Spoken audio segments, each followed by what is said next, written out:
Rendez-vous est pris ce jour-là à Touette de l'Escarène pour une exploration pas comme les autres. Le village se situe dans les Alpes-Maritimes, dans le sud-est de la France, dans la vallée du Paillon de l'Escarène vers 450 mètres d'altitude, au pied des rochers de Saint-Sauveur.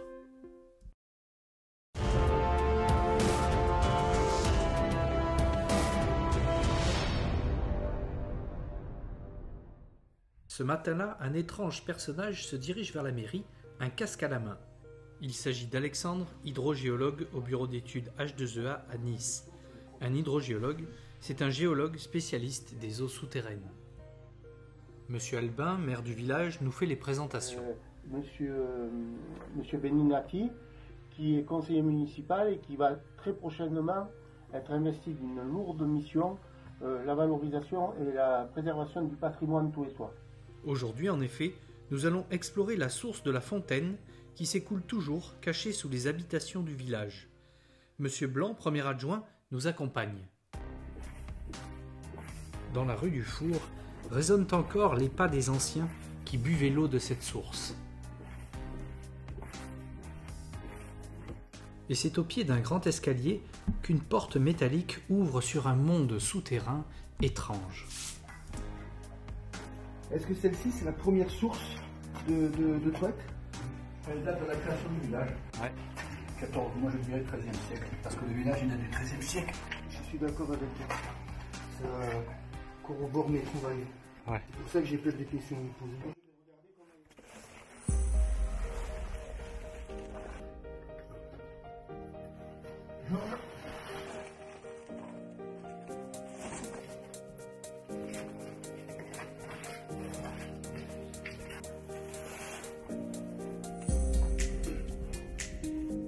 Au 13e parce qu'elle était au milieu du village.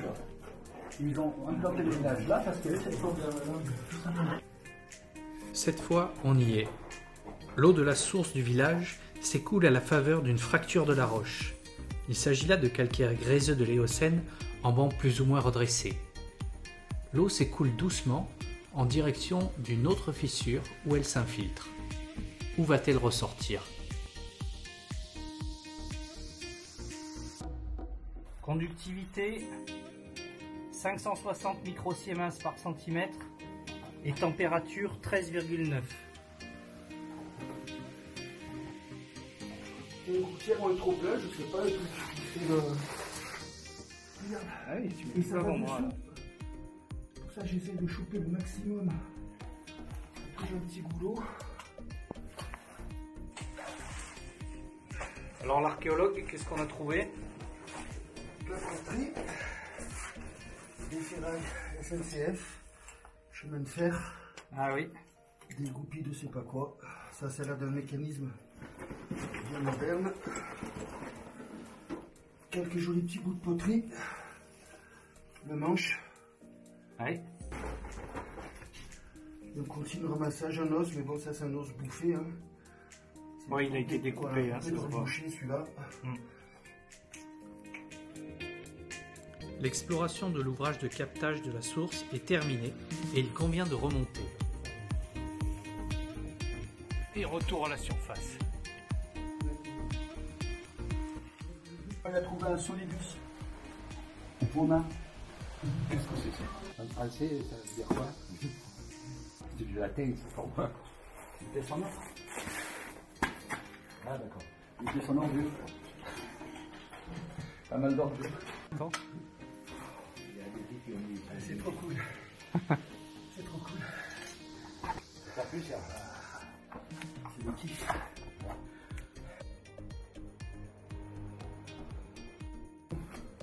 C'est un gros poilon, ça. Les ossements de la ferraille. Mais où se trouve-t-on exactement? La source de la fontaine, comme il faut l'appeler, et ses deux captages, se situe en plein cœur du village, quelques mètres en amont des fontaines que l'on peut apercevoir en traversant le village en voiture. À présent, il s'agit de visiter un second ouvrage qui se trouve quelques mètres en aval du premier. Là, il va falloir qu'on prenne le tour de taille. Là.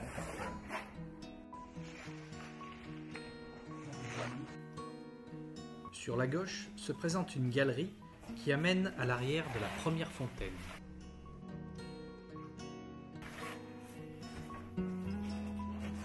bac rectangulaire récupère les eaux de la source et les distribue vers les 2 fontaines du bord de route. Pendant ce temps-là, à droite dans le captage. Alors là, c'est l'extrémité de la première galerie. Là, tu as l'arrivée de tuyaux. Et on voit une partie de l'eau qui va vers le lavoir. Là, ils ont fait carrément... Ils ont carrément fait le plat, ils ont mis des tuiles. La visite du second ouvrage s'achève. Nous avons vu que l'eau captée alimente les 2 fontaines du bord de route. Ces 2 fontaines pourvoyaient en eau les ménagères qui venaient y remplir leurs seaux d'eau potable jusqu'à l'installation de l'eau courante dans les habitations au tout début des années 50. Un abreuvoir toujours présent permettait également aux animaux de se désaltérer. L'eau étant précieuse, son chemin ne s'arrête pas là. Les surverses des fontaines sont dirigées vers le lavoir le plus proche sous un passage voûté.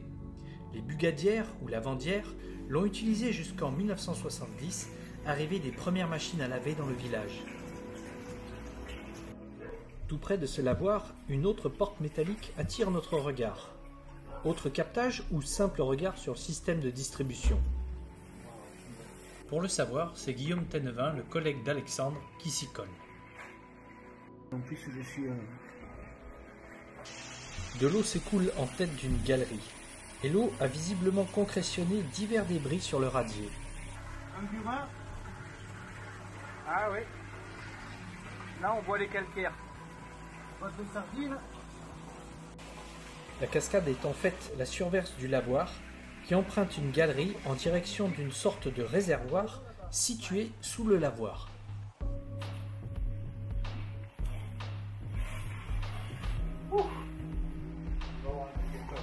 C'est précisément sous le lavoir qu'une nouvelle porte métallique permet d'en savoir davantage.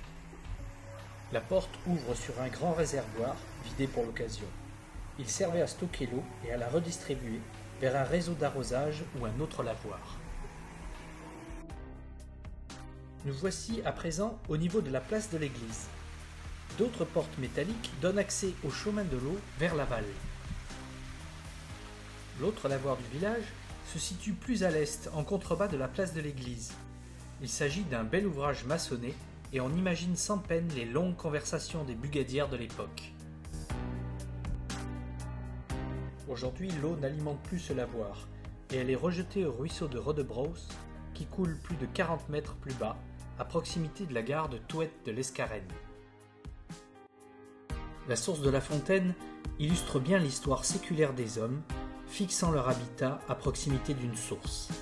Elle désaltère hommes et bêtes avant de servir pour la lessive et l'arrosage des cultures. Avec la vie moderne, les choses ont changé, mais il subsiste toujours des traces du passage de l'eau pour qui veut bien s'y intéresser.